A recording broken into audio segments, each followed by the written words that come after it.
In this episode, we talk about how to get defined abs and my arm workouts.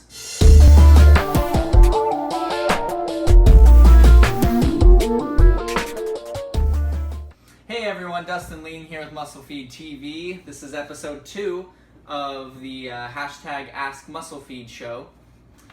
And it is about a week and a half out from my competition. I'm doing a physique show in LA, so I'm excited for it. Very motivated right now and very deprived of food. So that's my mental state right now. All right, Jackie, let's kick it off. What do we got on questions? All right, Ahmed asks, I have 2 upper abs that are defined, 2 that aren't so clear, and there's a bit of belly fat on my stomach. Can you please help me get all my abs defined? Okay, well thanks Ahmed for writing that in. So abs are a little tricky. There are a lot of theories around them and things like that, but I'm just gonna shoot it to you straight. For context, this is not douchey, it's for context. We got that? Is it on there? I'll leave that, I don't know if I'll leave that. Anyway, okay, so that's my rite of passage to speak on abs. Okay, so first of all, genetics do play a part in abs, not with whether you can see them or not, but with what they look like. So you'll notice some people have what looks like a freaking 10-pack, and then some people have like 4, but their body fat's still super low. So that does matter, but there's the genetic side of things, but really if you want abs, defined abs as Ahmed was talking about, really it's just 2 things that play into that. It's your body fat percentage for people to see the ab development, or to see the abs, and then there's the actual development of the ab muscles. So everyone's born, just like we have biceps or quads or whatever, we're born with our abdominal muscles. Although you can develop them just like you can any other muscle. So that's where people do their ab exercises. So when you're doing your ab exercises, just make sure you're hitting your the different regions. Do different exercises. So kind of a general rule of thumb, anything going from top down, or this kind of motion crunching down, you're going to hit your upper abs. Anything where you're bringing your legs up, so hanging leg raises, that kind of thing, you're going to be hitting the lower abs. And then anything where there's a twist involved or a side movement, you're going to be hitting your obliques. So just keep that in mind when you're training your abs for development purposes, so you get well-rounded looking abs. So that's one side, is the development side. For Ahmed, for you in particular, if you're saying you have your upper 2 abs look nice, and the 2 below those are kind of coming in, and then not so much going on below that, I would say you probably have decent ab development if you're seeing any at all. And so now your next step is just to shave off that last bit of body fat. So you mentioned you have some fat on your belly. That's cardio and nutrition, man. 100%. So you need to cut down your body fat percentage is what you need to do.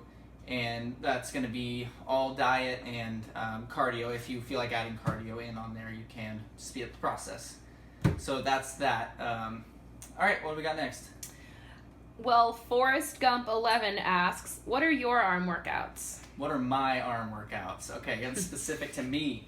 Okay, so I have a lot of different arm workouts, but I'll go specifically for right now what I'm doing. I'm heavy into contest prep.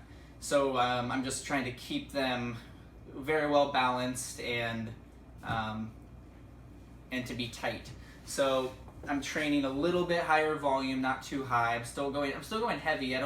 During my preps, I don't really go too light. I go as heavy as I can without getting injured.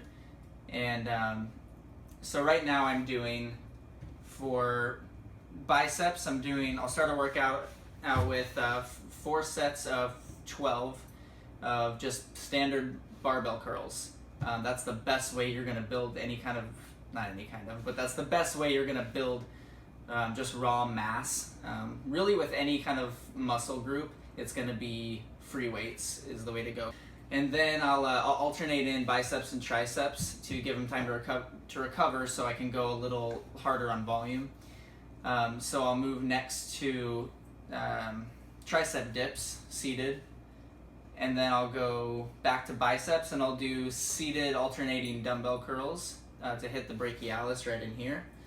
And then I'll go back to triceps, and I'll usually do some kind of overhead movement. So I'll do either these guys here, your overhead tricep extensions with either cables or with dumbbells, whatever I can get on.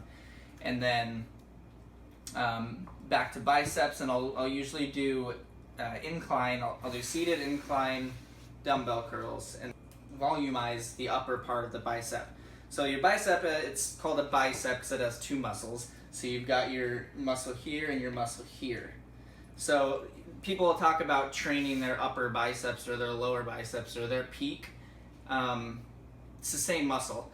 But you can put more volume in different areas to round it out better. So that's what I'm talking about when I say working the upper bicep. Key on those though, when you're leaning back, let your arms hang. Don't try to do this movement where you're bringing it all the way up here, because that's going to start working the front delt, and you don't want to do that. You want to isolate. So keep your arms hanging back when you're doing it, and that's going to isolate right in here.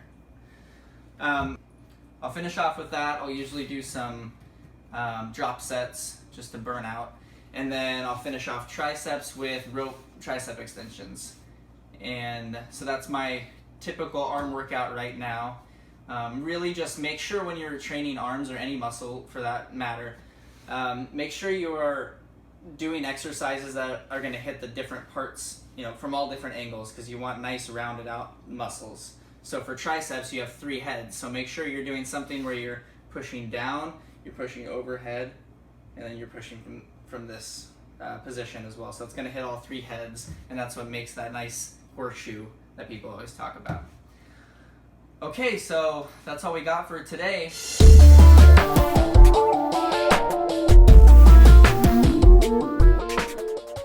Crazy week. Just gotta keep going though. Can't get tired at the end of prep. A week and a half more, and then I'm gonna try my hardest not to binge eat myself to death. We'll see. Yeah. Last time didn't go so well, but we don't talk about last time.